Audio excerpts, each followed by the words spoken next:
Hi everyone, and welcome to Distance Learning. I know that a lot of you were probably hoping that we would be back here in the classroom, but unfortunately we're still going to have to do this online. We'll try to keep everybody safe that way, but despite that, we'll be able to do a lot of fun things. And so I wanted to give you a rundown of all the things that you can expect in distance learning with me.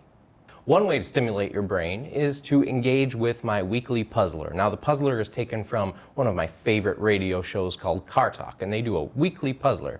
And so I'm going to do the same thing for us in the classroom. So what you do is you go to the puzzler, you read the question, you try and figure it out, use your family, use your friends, anybody that can help you figure out this really difficult question. And once you come up with an answer, type in your answer, send it in, and then based on the answers that are correct, I will draw one and that person will win a prize. If you happen to win the puzzler for the week, you get the option of 2 prizes. And so you can either choose lunch with 3 friends on Zoom for half an hour, or you can choose to take one assignment from any of the classes that I teach and you can skip it. The only thing you cannot skip is a test, a quiz, an essay. And you can't skip that attendance question either.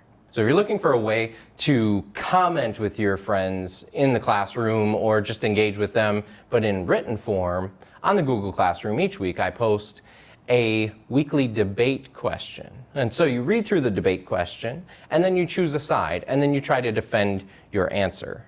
And then students can comment on each other. I may comment on your post. It's supposed to be a lot of fun. All opinions are respected and will be heard.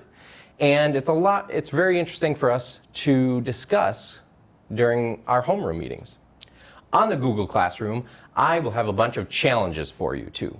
Every week I will pose a new challenge for students to complete. Now it's all optional, but if you decide to participate, it might be something like a certain type of physical exercise that you try to do, 10 push-ups each day.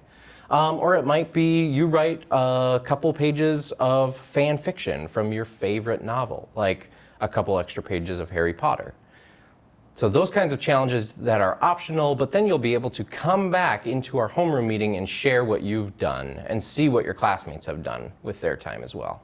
If you're done with your work, but you still can't get enough, you want to come back to the Google Classroom and check out more things, you can check out the enrichment videos that I have. And those things are things that I often shoot around the house or the kitchen, like little science experiments, things like that. And those are a lot of fun. A lot of them you can do at home or with your family. If you're just looking for extra stuff to do, check out the enrichment videos on the homeroom.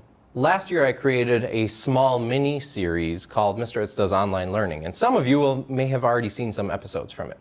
Well, I am deciding that I'm going to continue that and do season 2, so I'm going to try and release episodes periodically, hopefully once every few weeks, but those will also be posted on Google Classroom along with the entirety of season 1 that we did last spring.